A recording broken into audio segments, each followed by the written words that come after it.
calls her the key that unlocks the case of the JFK assassination. And I think he's right. I think she is one of these people that the more you dig, the more you realize there has to be more to the story, that she holds too many pivotal pieces in the assassination timeline to just be a random woman who happened to be in the wrong place at the wrong time.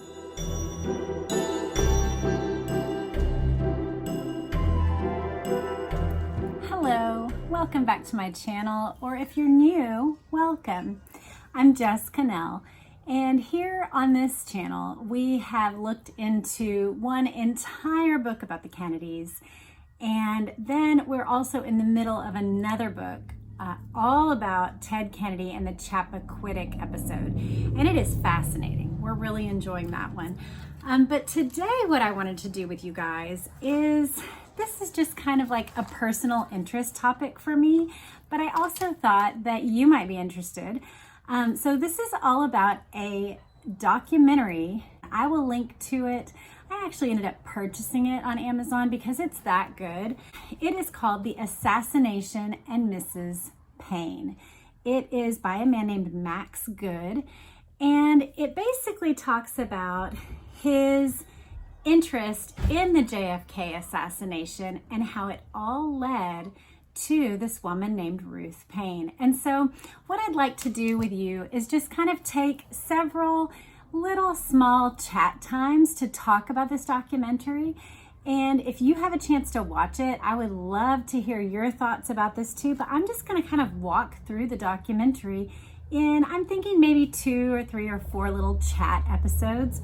So it is during the day and my children are awake, so we're going to hear a few more noises, but since it's just a chat episode, I hope that's okay with you, and hopefully there's no crazy loud explosions, but we do have a busy household, so if you hear background noise, that's what you're hearing. So the first thing that I noticed when I watched this video was just the way that I had always thought that this particular relationship with Ruth Paine and her husband Michael was very odd for Lee Harvey Oswald and Marina to have at all. It's a very unusual relationship. So I think when Max Good picks up on that element, it struck that same chord for me, that was something that always stuck out to me. And so one of the things that this documentary does really wonderfully is it takes us back to the era very well. He sets up the documentary with these really nice journalistic interviews that were done with Ruth Paine at the time. And so like one, for example, that's just adorable, is her on her little mid-century couch in her living room where Marina Oswald lived with her. Now, if you are totally unfamiliar with the JFK assassination situation and how it would be related to this lady named Ruth Paine, he does this for us. He gives us an introduction about Ruth Paine. She was a woman who had grown up in the Northeast. She married Michael Paine, who actually, he has a fascinating family history that we'll get into later, I'm sure. But they got married and they have all sorts of military and CIA connections in their family tree. Very odd. They're both well-educated, liberal Protestants, and she is particularly a Quaker. Quakers, the thing that they're most known for is being anti-war and being kind of a peaceable religion, sort of a Christian religion. So we have Michael Paine and Ruth Paine. And the way that they come in contact is that Lee Harvey Oswald was a man who went through the Marines, and there are some very shady connections when he goes to Japan. That would be an interesting deep dive to do sometime, but he ends up coming in contact with the U-2 spy plane missions and essentially defecting to the USSR, the Soviet Union at the time. And this was seen as, of course, a great act of betrayal to the nation, these defectors who went. And so it's scandalous that this person who was a Marine would then sell us out to the Russians, because we were in the height of the Cold War at this time. Well, in 1962, I believe, he and his new bride, Marina, come to the United States, and they rejoin his mother, Marguerite. And this woman, Ruth Paine, encounters Marina Oswald at a party held by a white Russian in the Dallas community called George de Mohrenschildt. And that is its own weird story, which I think we'll get into a little bit more about George de Mohrenschildt and who he was later. But they meet at this party, and Ruth basically says she had wanted to practice her Russian. And so she reaches out to Marina, and over the course of time, she invites Marina to live with her. And so at the time of the JFK shooting, not only is Marina Oswald and children living with this woman, Ruth Paine, but also Ruth Paine is the woman who got Lee Harvey Oswald the job at the Texas School Book Depository. They're right on Dealey Plaza, the famous building where the shots supposedly came from. She's the one who connected him with that job. So not only does she have his wife and children living with her, he was not welcome to stay, but also she's the one who got him this job. So she's a very fascinating figure, and he does a wonderful job kind of introducing us to Ruth Paine. And one of the things that I find the most fascinating about her is these family ties that she has. Her sister was CIA agent. Her father worked for military industrial companies, and she kind of like skirts away from the idea that I don't believe he was ever CIA, but it's like, who in your life do you know that you could be like, well, he worked for all these top government agencies that a lot of the people who have those letters beside them are actually CIA agents, and also he had top secret clearance. But no, there's no way he was CIA. Like, that is just absurd. And so her father, her sister, and then her husband, Michael Paine, he actually is like this. His whole background is fascinating. He was from the Forbes family, like the wealthy Forbes. They own this island, or a significant part of this island up in the Northeast, where they summer every year up near the Cape, or maybe it's in the Cape. I don't know my Cape geography well enough to know precisely where this island is. But his father was a Trotskyite. Like, they definitely had their fingers in Russian politics and Soviet issues. They're both learning Russian and trying to speak Russian. And so it's very difficult to come away from the situation and just think Ruth Paine is just a random lady who just kind of, for no real reason, was just trying to get good at Russian and happened to make this connection with Lee and Marina Oswald. So I think that's the part that's the most eye-opening for me, is just the heap of connections around Michael and Ruth Paine. But then this documentary does a great job of taking us through the Bay of Pigs and all of the catastrophes and kind of suspicion that was around Castro at the time. And so it gets us back into that mindset of just how significant, we can lose track of that. I definitely don't have some sort of inherent bias against Russians, but at that time they certainly did. And then you add to it not just a bias against potential Russians or Soviets, but that this man, Lee Harvey Oswald, which we call him Lee Harvey Oswald because, like a lot of these assassins, we're given 3 names in order to give a legal description of the person who was the assassin, but actually most people who knew him just called him Lee Oswald. If you think about the kind of the way that he would have been othered in that society as having been an American who defected and took military secrets during that time to Russia. And then all of a sudden he just waltzes back into our country and that's it. He's not jailed. He's not brought before a military tribunal. He's not, now there was an FBI file on him, but there's no criminal accusations against him. And so all of this leads me to certainly have some questions about Lee Oswald and the government's relationship with Lee Oswald. But it also calls into question why someone who's a good upstanding citizen here would be quick to connect themselves with someone who had been a defector.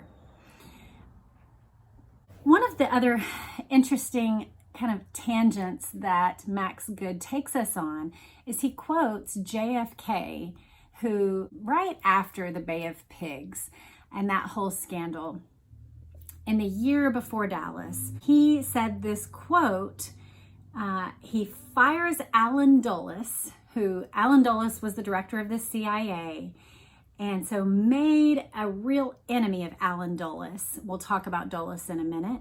But he also had this quote where he said, I'm going to splinter the CIA into 1,000 pieces. And so if you take these things, Max Good is making the case that the CIA, and particularly Dulles's wing of the CIA, had an axe to grind with Kennedy. One thing that I'm sure we'll get into in a future little chat is that Allen Dulles was one of the people that was on the Warren Commission later. The former head of the CIA, who had been fired by JFK, was one of a very few select people who was in charge of that investigation. That's very shocking to me. But then Kennedy and Khrushchev, so JFK and then Khrushchev, the Russian president at the time, both had generals in their ears, essentially moving the world closer and closer to nuclear war. And during that, after the Bay of Pigs, during the Cuban Missile Crisis, when things came to a head, there were missiles on our coast, 90 miles off the coast or something of Florida, like certainly within range of nuclear warheads wreaking havoc, not only in America, but the repercussion would have been the entire world, right? But because Khrushchev and Kennedy did these back channel communications, cooler heads prevailed and we did not go into nuclear war. And so the intensifying of US-Soviet relations cooled. And we're all very grateful for that. Another element of this that's very fascinating. So there was a news, kind of a fake trial put on the television. It's very weird if you go back to see it. And on it, they're trying to go through the case. There's different people who pretend to play different parts, but Ruth Paine played her own part. And you can actually go back and see her pretending to be herself in a fake trial about the whole situation. Very weird. So there's this footage of her. And as I look at Ruth Paine, and I think as Max Good looks at Ruth Paine, there's just some odd behaviors and odd choices that she makes that make her seem not like just a private woman who just happened to get caught up in this, but as somebody who revels in it and takes every opportunity to influence toward a particular angle over the decades. He does this wonderful job at one point of showing Ruth over the decades giving the exact same answer in 1963, the exact same answer in a 1968 interview, the exact same answer on the 10-year anniversary, on the 30-year anniversary, on the 50-year anniversary.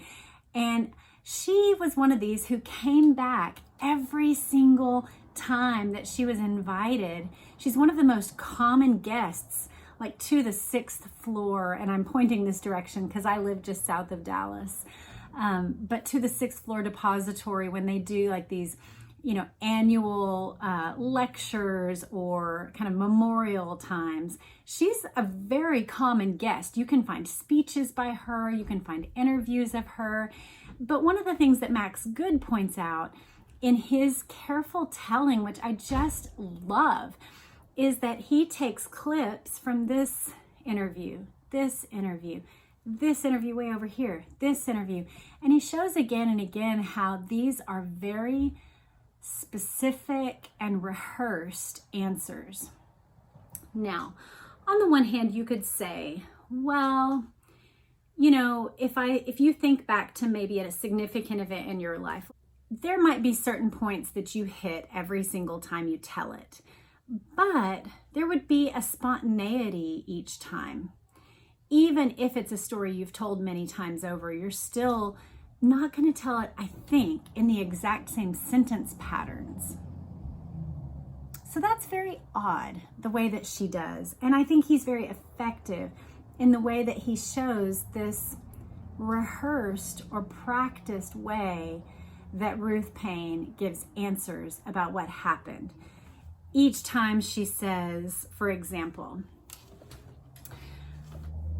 we were just sitting there, both of us in tears, in the living room, watching the TV. We had no idea that Lee was wrapped up in any of this. That's when the FBI shows up at our door. That was the first moment that we realized that Lee might have a part in this. One of them asked if there was a rifle in the house, and I answered no, because I didn't believe there was. But then I turned to Marina and I translated in Russian, and she told me actually that yes, there was. And so we went, the three of us, to the garage, and she pointed to the place where the rifle had been, wrapped up in a blanket there in my garage.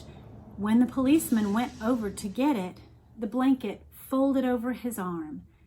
There was no rifle. And that's when I first thought, Lee really might have something to do with this. Now, I may have not gotten that word for word, but every single time she tells it, it is exactly word for word the same story. And that's what I'm getting at, is that even if you were going to tell the story, of something important 80 times in your life, I think still that there would be variation, that you'd say, and that had been a weird day, or you'd insert things, you'd shake it up, you'd not just tell it the exact same way every time. Maybe that's me thinking that, maybe you would. You can weigh in, tell me what you think about that, but that stands out as weird to me. He brings up the different perspectives on the Kennedy assassination. There's the Lee Harvey Oswald totally did it. The case is closed. In fact, there's even a book called Case Closed. That's one particular view that it's very clear Lee Harvey Oswald did it. He was a lone gunman, lone nut, totally did it himself. Excellent marksmanship in the Marines. That was debatable. But yeah, he totally did it himself. It was all him, bad guy, lost his life, case closed. There's the view that our government did it, that the CIA did it. There is the view that Cubans, Russians, mafia, there's lots of different ideas about who had motive to take out JFK. But he settles in on the idea of the CIA doing it, and specifically he connects Lee with the CIA. One of the odd things that he points out is the connection with this man named George de Mohrenschildt, who we talked about. George de Mohrenschildt is interesting for so many reasons.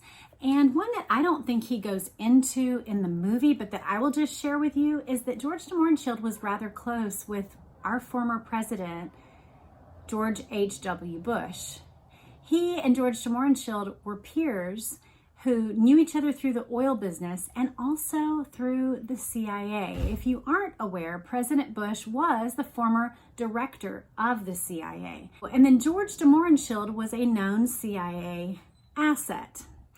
In fact, when certain things came to light, he ended up taking his own life or having his life taken right about the time that he was being pressed to give answers about some questions connected to this whole situation. And so George de Mohrenschildt, well, he was a wealthy white Russian in the Dallas community, and he is not actually in Dallas for all that long after this situation with Oswald. So he comes in, he's connected with Dallas Russians. He throws this party in February of 1963, and he invites Michael and Ruth Paine and Lee and Marina Oswald.